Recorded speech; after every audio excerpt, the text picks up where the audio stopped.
அன்பு தமிழ் சொந்தங்களே, அன்பார்ந்த பெரியோர்களே, தாய்மார்களே, நேற்று நம்முடைய பாரத பிரதமர் தலைமையிலான நம்முடைய அரசு 3வது முறையாக நாம் ஆட்சிக்கு வந்த பிறகு தொடர்ந்து தாக்கல் செய்திருக்கக்கூடிய முதல் பட்ஜெட்.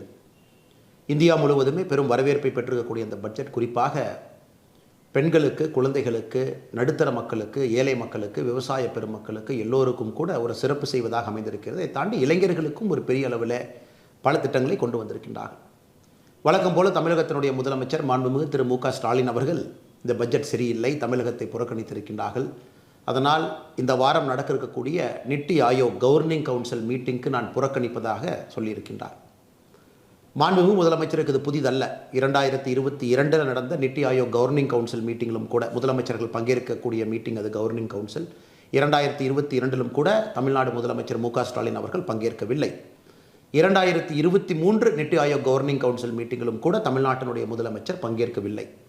2024 நடக்க இருக்கக்கூடிய நித்தி ஆயோக் கவர்னிங் கவுன்சில் மீட்டிங்க்கு ஒரு புதிய சாக்குப்போக்கு காரணத்தை சொல்லி அங்கிருந்து நலிவுவிடலாம் என்கின்ற எண்ணத்தை அவர் வெளிப்படுத்தி இருக்கின்றார்.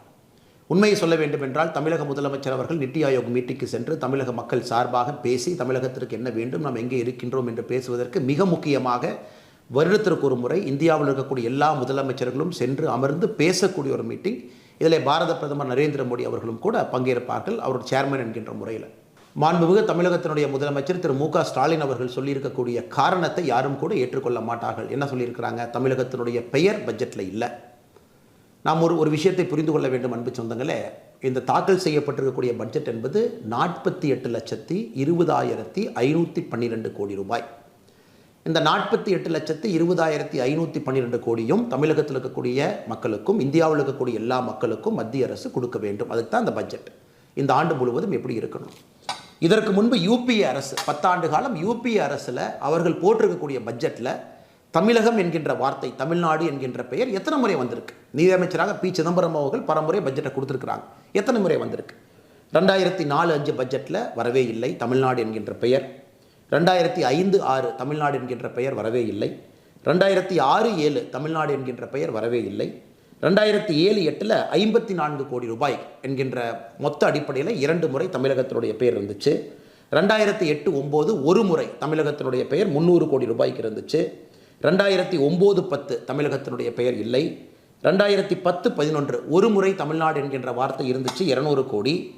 2011-12 இல்லை. 2012-13 இல்லை. ஸோ மொத்தமாக 13-14 ஒரு முறை 7,500 கோடி. மொத்தமாக 10 ஆண்டுகளில் தமிழகம் என்கின்ற பெயரை பயன்படுத்தி சிறப்பு நிதி அந்த திட்டத்திற்காக ஒதுக்கி இருப்பது 8,054 கோடி ரூபாய். யூபிஏவுடைய 10 ஆண்டு 2004 14.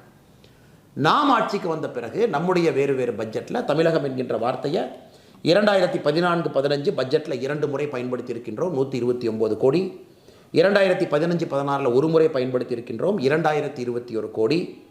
2021-22 ஒரே நேரத்தில் தமிழகம் என்கின்ற பெயரை பயன்படுத்தி 1,03,000 கோடி ரூபாய், குறிப்பாக தமிழகத்தினுடைய சாலை விரிவாக்கத்திற்காக 1,03,000 கோடி. ஸோ இதுவரை நாம் தமிழகம் என்கின்ற வார்த்தையை பயன்படுத்தி 1,05,150 கோடி ரூபாய்.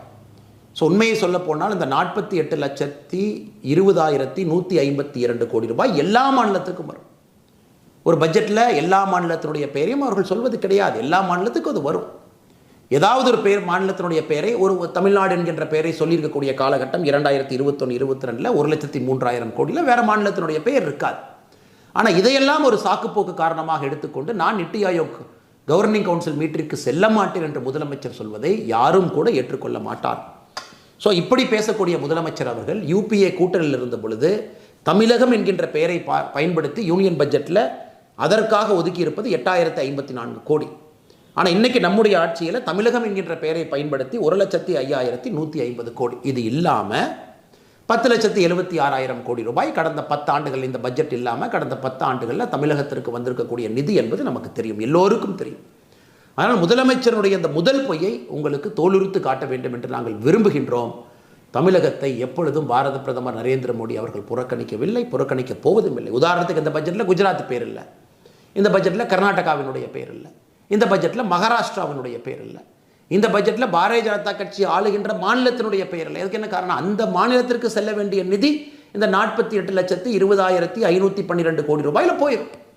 அதனால் 2 மாநிலத்தினுடைய பேரை மட்டும் சொல்லிட்டாங்க, எங்கள் மாநிலத்தினுடைய பேரை சொல்லலை, அதனால் எங்களுக்கு நிதி இல்லை என்று சொல்வதை எப்படி சொல்கிறதுங்க?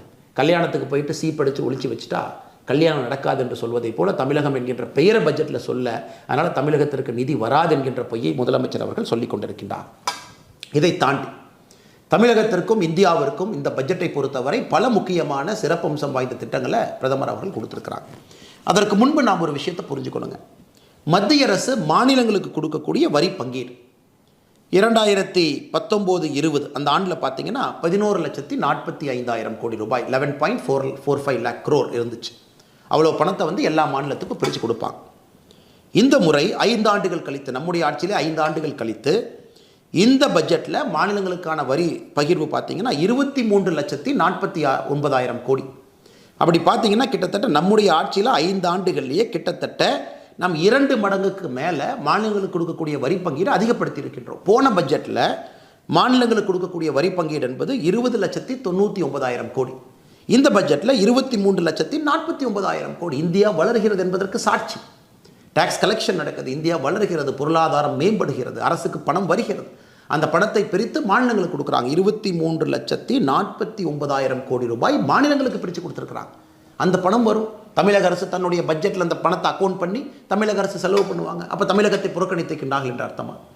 அதை தாண்டி அன்பு சொந்தங்களே, நமக்கு தெரியும் இன்னைக்கு பெண்கள் குழந்தைகள் இருவருக்கும் மையப்படுத்தி 3 லட்சம் கோடி ரூபாய், சுதந்திர இந்தியாவிற்கு பிறகு 3 லட்சம் கோடி ரூபாய் பெண்களுக்கும் குழந்தைகளும் மையப்படுத்தி எந்த பட்ஜெட்லேயும் தமிழ்நாட்டில் இருக்கக்கூடிய நம்முடைய சகோதரிகளுக்கும் குழந்தைகளுக்கும் இதன் மூலமாக பணம் வரப்போகுது, சிறப்பு திட்டம் வரப்போகுது. இது எல்லோரும் அறிந்தது. இன்றைக்கி மிக முக்கியமாக அமைப்பு சார், அதாவது ஆர்கனைஸ்ட் எம்ப்ளாய்மெண்ட்டில் இன்றைக்கி புதிதாக வேலைக்கு செல்லக்கூடிய யார் வேலைக்கு சேர்றாங்களோ 1 மாத சம்பளத்தை மத்திய அரசு 3 இன்ஸ்டால்மெண்ட்டில் அந்த கம்பெனி கொடுக்குறாங்க, ஊக்குவிப்பதற்காக, வேலைவாய்ப்பை ஊக்குவிப்பதற்காக. இன்றைக்கி புதிதாக ஒருத்தர் படிக்கிறார், ஆர்ட்ஸோ இன்ஜினியரிங்கோ படிக்கிறாங்க, ஒரு கம்பெனியில் வேலைக்கு சேர்றாங்க, அந்த கம்பெனியில் இபிஎஃப் கட்டுறாங்க. 1 மாத சம்பளத்தை 1 லட்சம் ரூபாய் வரை, மேக்ஸிமம் 1 லட்சம் ரூபாய் வரை அவங்க சம்பளம் இருக்கலாம் அந்த கேட்டகரிக்குள்ளே. 1 மாத சம்பளத்தை மத்திய அரசு 3 இன்ஸ்டால்மெண்ட்டில் அந்த கம்பெனி கொடுக்குறாங்க தனியார் நிறுவனத்திற்கு. காரணம் வேலைவாய்ப்பை ஊக்குவிக்கிறது. இன்னொரு இடத்துல பாருங்கள், அடுத்த 5 ஆண்டுகளில் 1 கோடி இளைஞர்களுக்கு ஸ்கில் இன்டர்ன்ஷிப், அவருடைய திறனை மேம்படுத்துவதற்காக இன்டர்ன்ஷிப், இந்தியாவில் இருக்கக்கூடிய 500 பெரிய நிறுவனத்தில் அவங்க 1 கோடி இளைஞர்கள் அடுத்த 5 ஆண்டுகளில் இன்டர்ன்ஷிப்புக்கு போகிறாங்க. முதல்ல 6,000 ரூபாய் கொடுக்குறாங்க, மாதம் இன்டர்ன்ஷிப்புக்கு 5,000 ரூபாய் கொடுக்குறாங்க. இதெல்லாம் எல்லோருக்கும் வரக்கூடியது. குறிப்பாக இளைஞர் மேம்பாட்டுக்காக கொண்டு வந்திருக்கக்கூடிய திட்டத்தை நம்ம பார்த்துருக்கின்றோம். இதெல்லாம் இந்த பட்ஜெட்டினுடைய மிக சிறப்பான ஒரு விஷயங்களாக நாம் பார்த்து கொண்டிருக்கின்றோம். அதை தாண்டி குறிப்பாக யார் வீடு இல்லையோ, நம்முடைய தேர்தல் அறிக்கையிலே சொல்லியிருக்கின்றோம், இந்த பட்ஜெட்லேயும் சொல்லியிருக்கின்றோம், கிராம பகுதியில் 3 கோடி வீடு, நகர்ப்பகுதியில் 1 கோடி வீடு, ஒரு வீடு 10 லட்சம் ரூபாய் பெறுமானதாக நகர்ப்பகுதியில் 1 கோடி வீடு நாம் கட்டி கொடுப்போம் என்கின்ற நகர்ப்புறத்தில் இருக்கக்கூடிய ஏழைகளுக்கான திட்டத்தை நம்முடைய பாரத பிரதமர் நரேந்திர மோடி அவர்கள் தலைமையிலான அரசு கொண்டு வந்திருக்காங்க. அதையும் நம்ம பார்க்குறோம். அதையெல்லாம் தாண்டி உள்கட்டமைப்பு 11,11,111 கோடி ரூபாய், சாலைகள், துறைமுகங்கள், நம் போக்குவரத்தை வேகப்படுத்துவதற்காக நாம் கட்டக்கூடிய எல்லா உள்கட்டமைப்புக்கும் கூட 11,11,111 கோடி ரூபாய் நாம் ஒதுக்கீடு செய்து காட்டியிருக்கின்றோம். அதை தாண்டி இன்றைக்கி சோலார் 1 கோடி வீடுகளுக்கு கிட்டத்தட்ட 300 யூனிட் இலவசம். அது எந்த அளவுக்கு இந்தியாவில் கரண்ட் பில் குறையும். அதுவும் தமிழகத்தில் பார்த்தீங்கன்னா 3 முறை கரண்ட் பில் ஏற்றி வச்சிருக்கிறாங்க. இதையெல்லாம் பிரதமர் அவர்கள் கொண்டு வந்துட்டு இருக்காங்க. தமிழகத்தில் சோலாரை உருவாக்குவதற்கு ஏதாச்சும் அவங்க பண்ணியிருக்கிறாங்களா? இந்த கேள்விக்கெல்லாம் முதலமைச்சர் அவர்கள் பதில் சொல்வதற்கு தயாராக இல்லை. மற்ற எல்லா விஷயத்தையும் அவங்க பேசுகிறாங்க. இன்றைக்கி சோலார் மின் திட்டம் விரிவாக்கத்திற்கு மட்டுமே 1,28,00,000 அப்ளிகேஷன் வந்திருக்குது பாருங்கள், 1 கோடி பேர் அந்த திட்டத்திற்கு. அதை தாண்டி முத்ரா கடன் திட்டம், குறிப்பாக தமிழகத்தை பொறுத்தவரை முத்ரா கடனிலே அதிகமாக பயன்பெறக்கூடிய ஒரு மாநிலம். 10 லட்சம் ரூபாயில் இருக்கக்கூடிய கடன் உச்சவரம்பு இன்றைக்கி 20 லட்சம் ரூபாய் கொண்டு போயிருக்கிறாங்க. இது எல்லோருக்கும் கூட மிக முக்கியமான ஒரு விஷயமாக நாம் பார்க்கின்றோம். அதெல்லாம் தாண்டி இன்றைக்கி புற்றுநோயாளிகள் பயன்பெறும் வகையில் அவங்க பயன்படுத்தக்கூடிய 3 முக்கியமான மருந்துகளுக்கு வரி விலக்கு இருக்குங்க. உள்நாட்டு உற்பத்தியை ஊக்குவிக்க மொபைல் ஃபோன் சார்ஜர் மீதான வரி 15% குறைச்சிருக்கிறாங்க. லித்தியம் கோபால்ட் 25 கனிமங்கள் மீதான வரியை குறைச்சிருக்கிறாங்க. தங்கம் வெள்ளி மீதான சுங்க வரி 6% குறைவு. இன்றைக்கே தங்கம் பார்த்தீங்கன்னா ரேட் 2,000 ரூபாய் மார்க்கெட்டில் குறைஞ்சிருக்கு.